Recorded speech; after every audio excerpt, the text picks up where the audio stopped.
Hola, yo soy Horacio Pérez y esto es Investigando la Investigación, un podcast donde investigamos cómo investigan los investigadores, tanto en la academia, industria, independientes. Todo ello mediante entrevistas y debates abiertos, técnicas y estrategias para mejorar todas las partes del proceso investigador y, no menos importante, opiniones abiertas que espero llamen tu curiosidad y te hagan también reflexionar.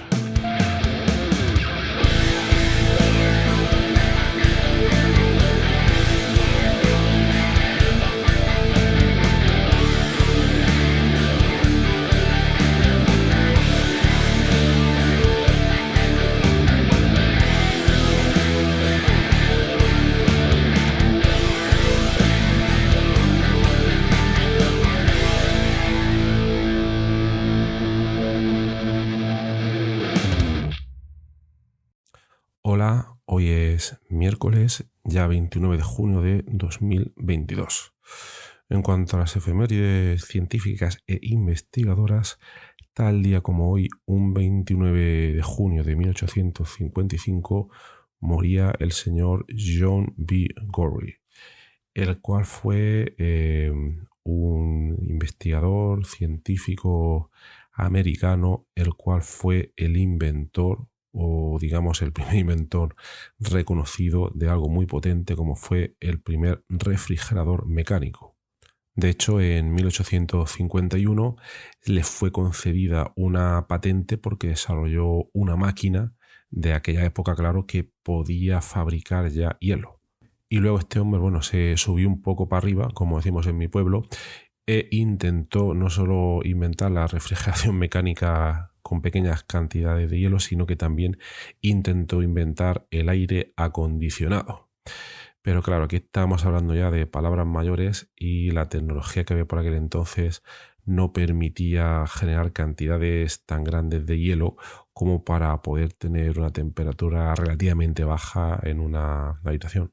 Pero bueno, yo creo que tiene mucho mérito intentar, aunque no exista todavía la tecnología, porque es este tipo de creencia o de visión el que permite que luego pues toda la investigación avance y siga adelante, ¿no? Entonces un hurra a este señor John Gorrie por haber inventado una cosa tan importante, sin la cual aquí en Murcia y en muchos sitios del mundo pues nos moriríamos de calor. Muchas gracias.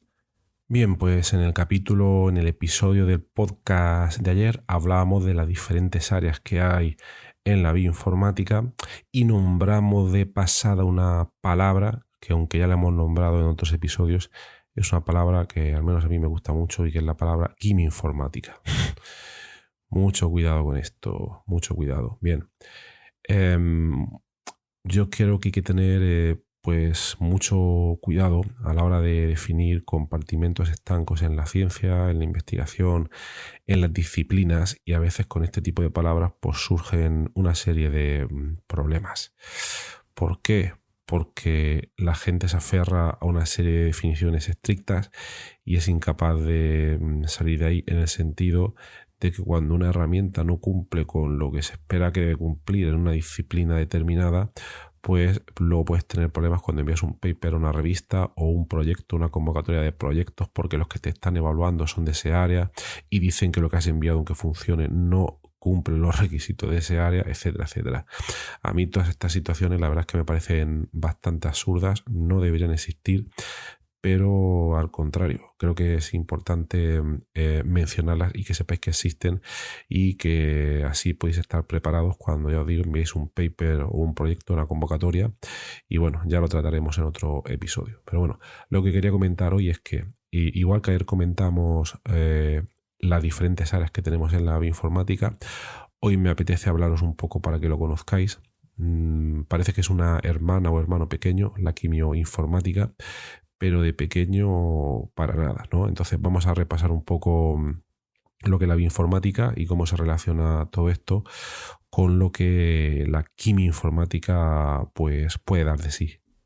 Bien, en primer lugar hemos comentado muchas veces que la bioinformática a lo que se dedica es al estudio de problemas de gran relevancia biológica, y todo ello mediante herramientas informáticas o computacionales y utilizando recursos de las áreas de las diferentes ramas de la biología.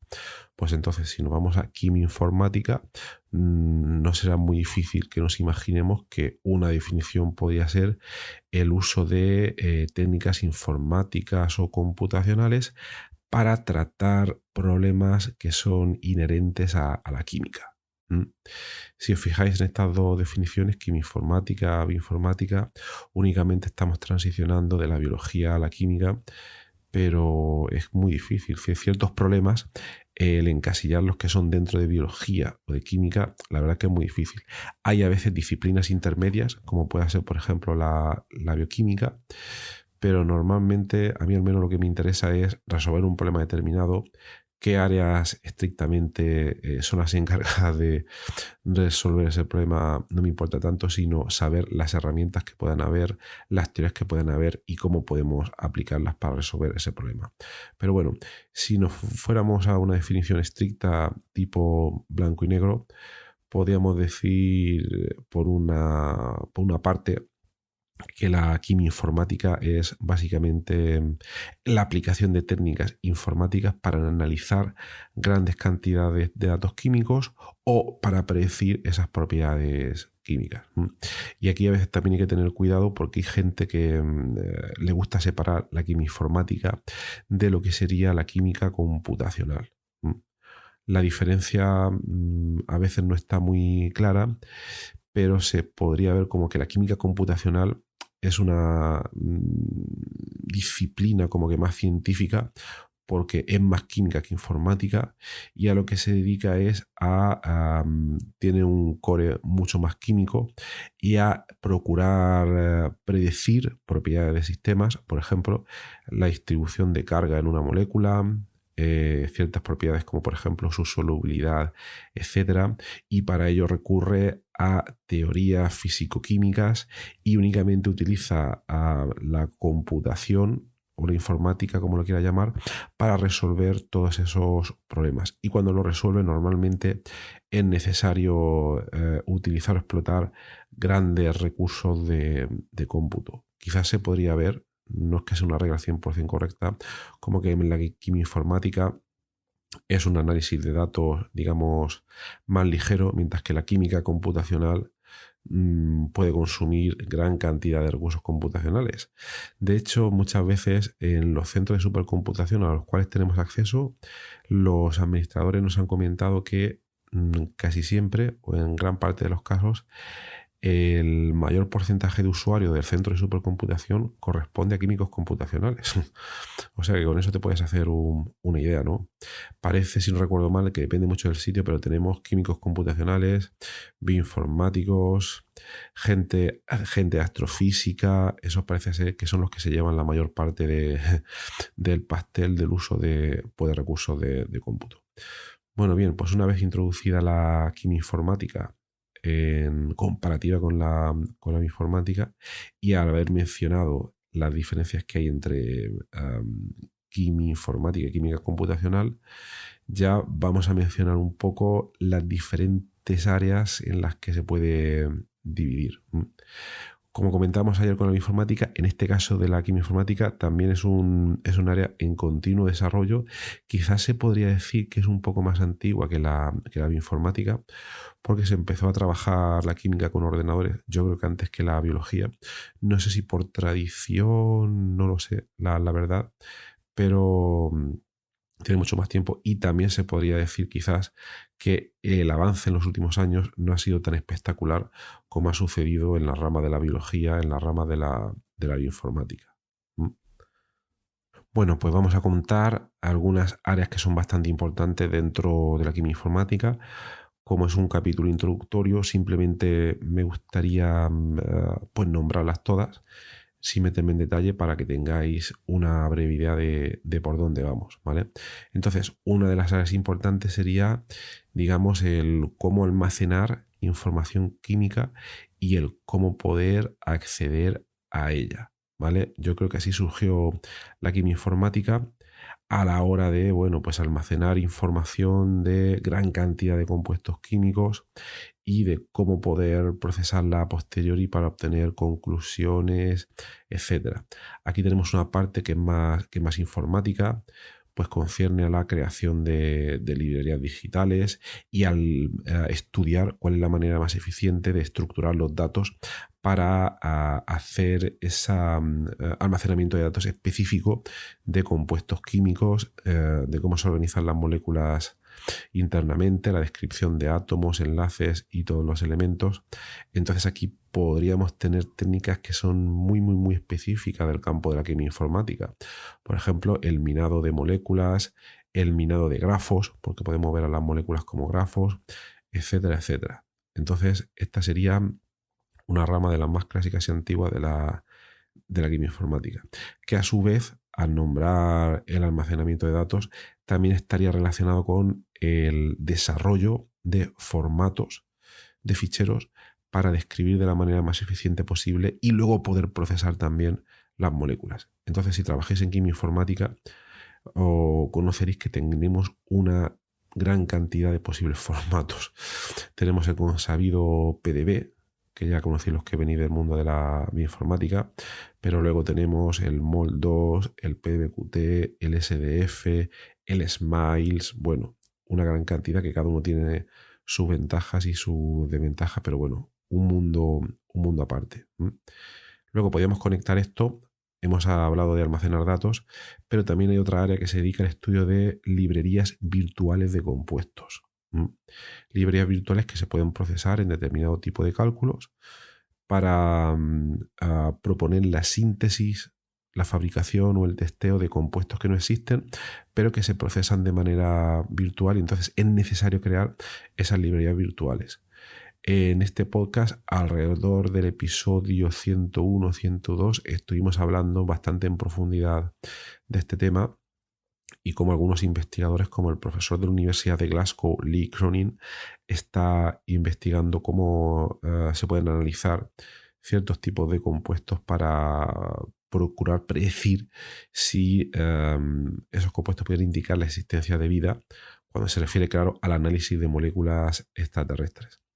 Entonces, bueno, esta es una parte muy interesante y que está en constante evolución, como acabamos de comentar, con este profesor Lee Cronin. Luego hemos hablado de librerías virtuales, iríamos al conocido cribado virtual, que ya hemos hablado bastante en este podcast, y entonces no voy a comentar mucho sobre ello. Ya sabéis que el cribado virtual es una técnica que permite procesar de manera computacional una librería de compuestos químicos con el objetivo de predecir o procurar predecir si alguno de ellos podrían evolucionar a fármaco en el contexto farmacológico o a otro tipo de compuesto. También podemos hablar de otros contextos de aplicación que no tienen por qué ser siempre farmacológico. Podemos hablar de placas solares, podemos hablar de LEDs, que son los que se utilizan en los televisores, etcétera, etcétera, etcétera. Luego tenemos una familia de la química informática que también esta es una de las más antiguas, que es el desarrollo de métodos QSAR, QSAR, que en inglés significa Quantitative Structure Activity Relationship, es decir, el desarrollo de relaciones, estructura, actividad de manera cuantitativa. ¿Para qué sirve todo esto? Pues esto se hacía antes en los laboratorios, bueno, y se sigue haciendo a día de hoy, cuando no existían todas las técnicas computacionales tan potentes como el cribado virtual. Se sintetizaban cuando se intentaba desarrollar un fármaco, se sintetizaba una serie de compuestos congéneres que comparten el mismo núcleo scaffold, que se diferencian en ciertas ramificaciones, y a partir de ellos se intentaba obtener, con pocos recursos de cómputo, con calculadoras muy primitivas, ver si existían relaciones lineales entre ciertas propiedades de las moléculas, como por ejemplo, me lo voy a inventar, si tienen átomos de flúor o no, cuál es el número de anillos aromáticos, etcétera, con la posible actividad o inactividad de la molécula. Y si se daba en el clavo y se obtenía una relación robusta, eso lo que nos permitía era realizar una segunda ronda de síntesis de moléculas, pero en este caso con mayor capacidad predictiva. Entonces, bueno, esto es una técnica bastante ancestral y que a día de hoy está siendo reemplazada por el Machine Learning, como hemos comentado también en algunos episodios, y también está dando paso al Machine Learning interpretable. Entonces aquí todavía hay muchísimas cosas súper interesantes que se pueden hacer. Os recomendamos, por cierto, que utilicéis nuestra herramienta Sibila, que hemos comentado hace un par de semanas, para poder trabajar estos temas. Y bueno, yo mencionaría, porque no me quiero meter mucho en detalle, pero a grandes rasgos, esas serían las principales áreas que tenemos hoy en quimioinformática, ¿no? También podríamos comentar de pasada algunos términos que se utilizan a veces de manera conjunta junto a la quimioinformática, y voy a nombrar algunos de los más comunes, como por ejemplo, oiréis hablar de modelado molecular. Cuando habla uno de modelado molecular o cuando habla de quimioinformática, la verdad es que es un poco difuso. Yo creo que modelado molecular es una terminología que viene más del mundo no tan informático de la química y de cuando se hacían modelos moleculares, los habréis visto con bolas y palos, se hacían a mano para representar las moléculas y dar clases en la universidad. Yo creo que viene de ahí, de aquel entonces, de cuando no existían ordenadores, y que bueno, a día de hoy se siguen utilizando todos estos términos. Luego también oiréis hablar de quimiogenómica, que es una disciplina que bueno, suele conectar, sería como un híbrido profundo entre bioinformática y quimioinformática, y pretende dar explicaciones a nivel genómico de cómo influyen los cambios químicos. También bastante interesante. Y bueno, no me quiero extender muchísimo más. Estas son las grandes áreas en un resumen muy resumido de lo que sería la quimioinformática, y aquí lo impresionante es que cuando te metes en una y coges una lupa y empiezas a hacer un zoom, te salen subtécnicas impresionantes donde la gente está trabajando de manera muy profunda, y aquí las especializaciones, el grado de especialización en estas tecnologías puede ser tremendo. Y bueno, quisiera terminar por comentar que el trabajar en estos campos, yo creo que fuera de la academia, sobre todo en la industria farmacéutica, hay bastante demanda de gente que sepa programar en estos campos. Así que me parece un campo fascinante. Es uno de los campos que trabajamos nosotros. Quizás es por eso. Pero yo os lo recomiendo. No quedaros solo en el mundo de la bioinformática. No os quedéis en realidad en ningún campo nunca. Especializaros en algunas cosas. Pero a nivel de área, nunca cerréis en un compartimento estanco que os mencionen, como ya sea bioinformática, quimioinformática, y tratar al menos de hacer de vez en cuando algunas breves exploraciones de qué es lo que se están haciendo en campos vecinos. Y yo creo que mi intención al menos es que este podcast también sirva para ello cuando os estoy mencionando todas estas técnicas, que así podéis tener una idea de alguna de las cosas pues, que se pueden hacer, ¿no? Bueno, pues nada más. Otro día profundizaremos en alguna de estas metodologías, pero hoy lo vamos a dejar ya aquí.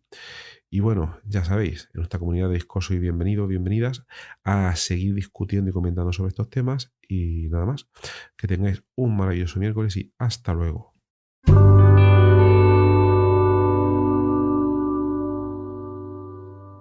Muchísimas gracias por haber escuchado hoy este episodio del podcast Investigando la Investigación, y también sobre todo gracias por haber llegado hasta aquí, porque esto ya es el final del episodio del podcast. Si ya conoces el podcast y me conoces a mí, pues esta parte ya te la puedes saltar, pero si acabas de llegar al podcast y quieres saber un poco más sobre él, te recomiendo que te quedes solo un momento.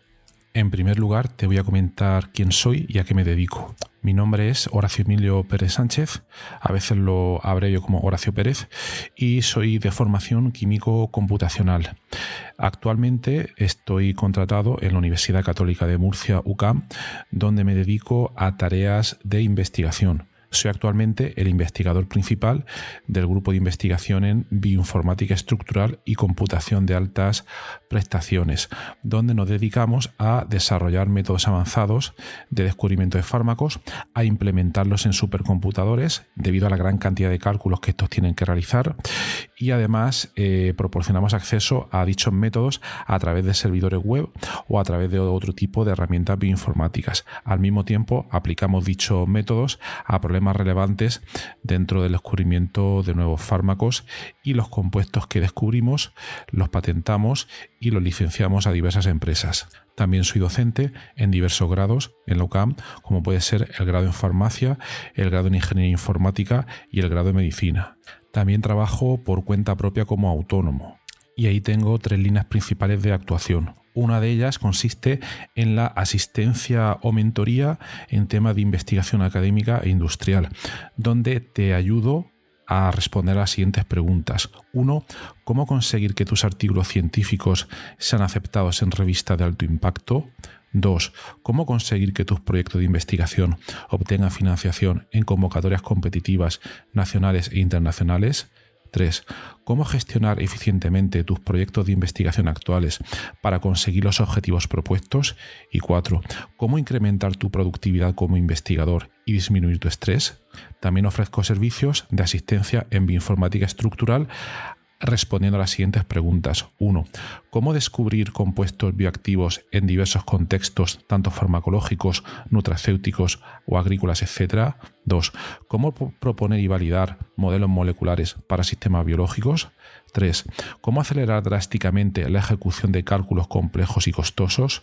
Y 4. ¿Cómo permitir que usuarios con conocimientos informáticos mínimos puedan acceder y sacar rendimiento fácilmente a herramientas científicas complejas? Y por último, también me dedico al desarrollo de diversas herramientas de software para temas de productividad, los cuales iré informando durante los diversos episodios de este podcast.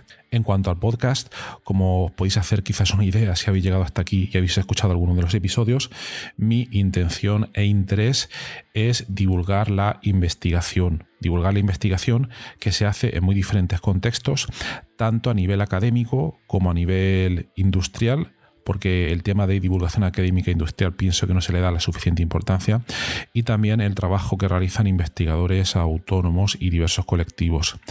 Además, doy especial hincapié en el tema de la bioinformática estructural a la hora de divulgar también la investigación que realizamos en nuestro grupo. Por otra parte, también tratamos temas de productividad y todo tipo de herramientas que nos puedan ayudar a mejorar todos los procesos necesarios para poder realizar una investigación en condiciones y con un rendimiento adecuado. Si escucháis el primer episodio del podcast, que es en realidad el tráiler, ahí tenéis algunos detalles más, pero bueno, esa sería la idea principal. Por último, también quisiera mencionar que tenemos una comunidad de Discord organizada en torno al podcast. En la mayoría de las notas del programa, de los episodios, tienen los detalles para acceder a esta comunidad.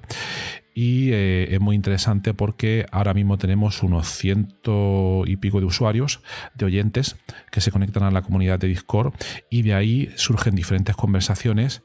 Y por ejemplo, algunos episodios, como digo de memoria, el de ciencia de datos, el de la investigación en ciencia de datos, es uno de los que surgió ahí, pero también ha servido para que oyentes hayan realizado dentro de esta comunidad de Discord nuevos contactos a la hora de exponer intereses similares en temas tanto de investigación como de productividad y de diversos países de habla hispana. También me gustaría decirte que si te ha gustado el podcast, te agradecería muchísimo si lo pudieras sugerir a amigos, contactos que pienses les pueda llegar a interesar, o compartir a través de múltiples plataformas, ya sean las redes sociales, mensajería, WhatsApp, Telegram, Discord, etcétera, emails o cualquier otro medio. Asimismo, también ayuda mucho si en las diferentes plataformas donde se puede escuchar el podcast, como Spotify, Apple Podcasts, iVoox, etcétera, nos puede dar ahí 4 estrellas, 5 estrellas, etcétera, lo que tú veas necesario. Pues todo esto al final ayuda a que el podcast llegue a más gente. Y por último, si quieres ayudar a esta idea, si quieres ayudar al podcast económicamente, te agradecería te suscribieras a la versión premium del podcast. Tiene los detalles en los enlaces de las notas del programa, o puedes ir directamente a Anchor FM/Horacio-PS y ahí tienes todos los detalles. Y bueno, aquí se termina esta outro del podcast, un poco larga, pero me parecía necesaria para todos aquellos que lleguéis por primera vez. Y nada, de verdad, muchísimas gracias por escucharme y espero que os interesen los temas y que todo este contenido pueda ser beneficioso para todos los que lo escucháis. Muchas gracias y hasta otro episodio.